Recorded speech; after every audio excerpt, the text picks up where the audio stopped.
Маё шанаванне, дарагія сварокі і шаноўныя сябры. З вами Лявон Вольскі і праграма «Шыльды». Ударым аўтапрабегам па зімовым бездарожжы і камунальным разгильдяйстве.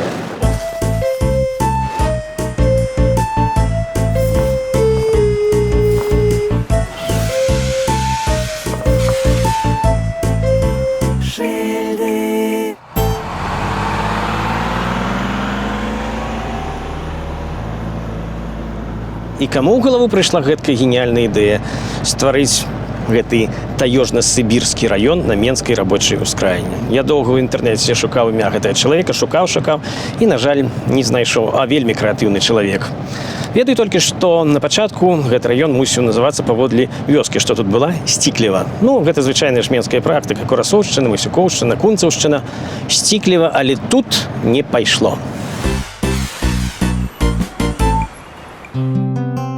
До конца Другой сусветнай вайны гэта была лясістая мясцовасць за межамі Менска з невялікай рэчкай Трасянка і вёсачкай Малое Сцікліва. Пасля вайны тут пачалося будаўніцтва жытла для працаўнікоў новастворанага Менскага аўтамабільнага заводу. Апроч 2- і 3-павярховых добраўпарадкаваных дамоў будаваліся камунальныя баракі і вылучаліся ўчасткі пад індывідуальнае будаўніцтва. На гэтым месцы ўзніклі пасёлкі паўночны, заходні, паўднёвы і маладзёжны. Буйнейшы з іх быў паўночны пасёлак, які складаўся з аднапавярховых драўляных дамоў і невялікай колькасці 2-павярховак.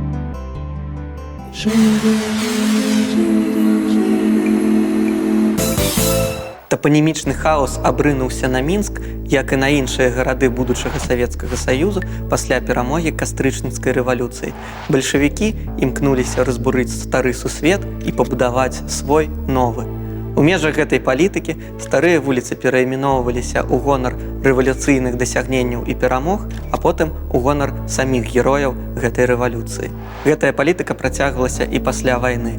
У апошнія гады жыцця Сталіна быў абвешчаны курс на барацьбу з касмапалітызмам, а рускі народ быў абвешчаны найвыбітнейшым. У выніку гэтага вуліцы гарадоў Савецкага Саюза пачынаюць актыўна называцца ў гонар дзеячоў рускай гісторыі і культуры. Так на мапе Мінску з'яўляюцца вуліцы Тургенева, Суворова, Кутузова, Пушкіна ды іншых расійскіх дзеячоў.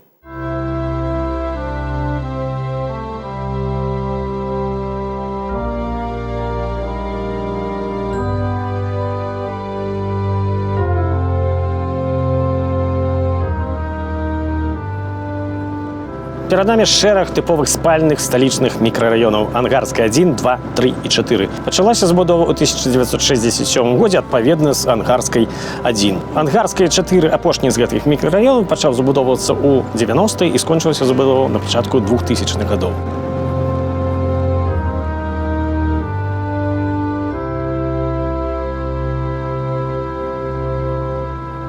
Цяпер жа так званае ушчыльненне жылой забудовы, то бок падбудовы новых дамоў слупкоў ужо ў існуючыя мікрараёны, мае тут на Ангарскай наймасавейшы для беларускай сталіцы характар.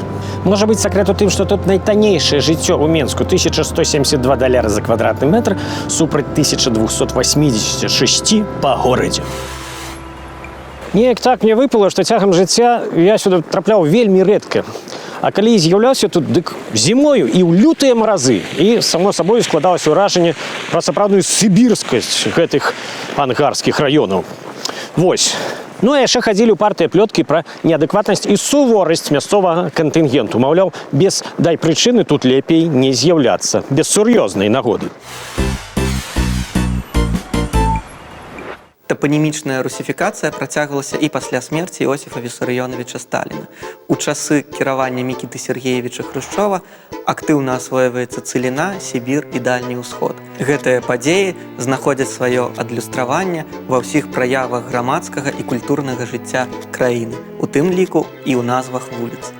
Дзякуючы гэтым падзеям, сім нам вядомая вуліца Ангарская атрымлівае назву ў гонар ракі ва ўсходняй Сібіры. Адсюль і назвы вуліц раёну Ангарскай гэтай мінскай тайгі – Томская, Ілімская, Байкальская, Ахоцкая, Алтайская.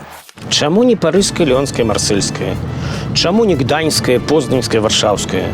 Чаму не нью-йоркская, вашынгтонская, мінеапольская? Таму што так прынята. Але будзем спадзявацца, што прыйдуць новыя часы, з'явяцца новыя мікрараёны і з гэткімі назвамі таксама.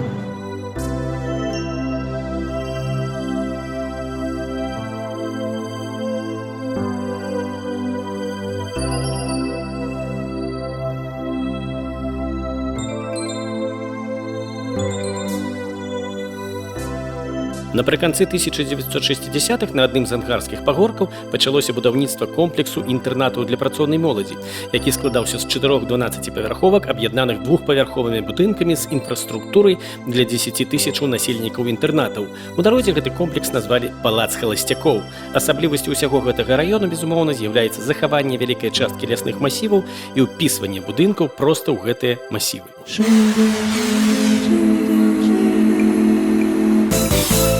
Розныя казалі пра гэтыя дзікія ангарскія тэрыторыі. Тут і неадэкваты пад шафай, і крымінальнікі, і наркаманы, якія атрымліваюць сваю выратавальную дозу недзе ў нетрах ангарскага прыватнага сектара. Але скажыце мне, дзе яшчэ лес так акуратна і прыгожа ўпісаны ў жылыя масівы? Ці то наадварот, жылыя масівы ўпісаны ў гэты лес?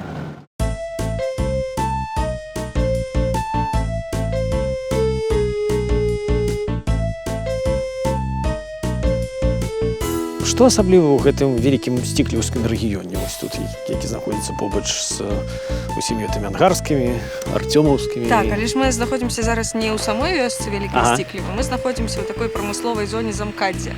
Замкаддзе так і называецца? Ну, мы так это завем, да. Ну, добра, паставім галачку, Замкаддзе. Бо гэта нават па мапе, калі глядзець, мы не ў вёсцы зараз.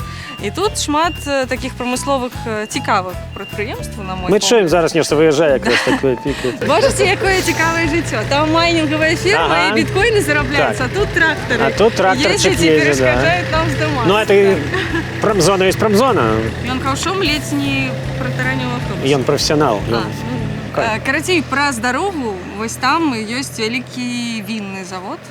Я в этой продукциях менских этих не вельмі блытаюся. Гэта 5 кантинентаў, і тут шмат фур прыязджае, то, я думаю, іх наладжаны збыт. Продукцыя мае поспех? Так. О, цікаво. На экспорт, таму што фуры ўсе на замежных нумарах. Да. Нічого собі. На якіх замежных? І хто? Ну, мы бачылі польскіх шмат фураў, і нямецкія фуры ездзілі, расійскія фуры, да. Ну, то, я не ведаў, што прадукцыя экспорт нормальны, да. Ну, цікаво. Ну, танная і не вельмі горшая прадукцыя. Так. Трэба будзе, можа быць, як дэгустацыю правесці. А там пасёлак, ну, такі пасёлачак, нешта кшталту дач, але там людзі жывуць заўжды. Так у вас тут разнастайненька, так? Ну, да, вельмі цікавы такі рэгіён, і хто не ведае, сюды прыязджае, і здаецца, што гэта вымершая зямля, і тут нічога жывога быць не можа, і нават неяк страшна, калі ты ў цемры сюды патрапіш. А так, тут шмат цікавых людзей працуюць. Таму больш пра Сцікліва само я, напэўна, не раскажу. Калісьці, калі мы тут яшчэ не працавалі, для мяне Сцікліва гэта быў толькі вялікі і прыгожы храм, які я ведала. І часам сюды прыязджала, нават спецом прыязджала ў гэты храм, бо ён такі значны для мяне. А што тут яшчэ ёсць зусім іншае жыццё, якое адрозніваецца і ад Сцікліва, і ад Мінска, я вось толькі 3 гады як даведалася. Просто як высвятляецца, ангарская мусіла называцца Сцікліва. Ну, як пашыраецца Менск, мне здаецца, што можа там праз некалькі дзесяткаў гадоў Сцікліва будзе асобным раёнам Мінску. О! Магчыма? Магчыма, оно вернецца назад да свайго правільнага варыянту. Усё можа быць. Час нам пакінуць гэты гасцёвны, хоць і халодны, заснежаны сібірскі менскі раён. Дарэчы, сёння не выключэнне, нетыповыя для Менска халады, мінус 14 градусаў. А на астачу я мушу вам, сяброўкі, сябры, паведаміць, што ўлетку і восень 20-го году тут, на Ангарскай, адбывалася безліч розных імпрэзаў, канцэртаў, лекцыяў і гэтак далей. А таму трымайся, Ангарская, прарвемся.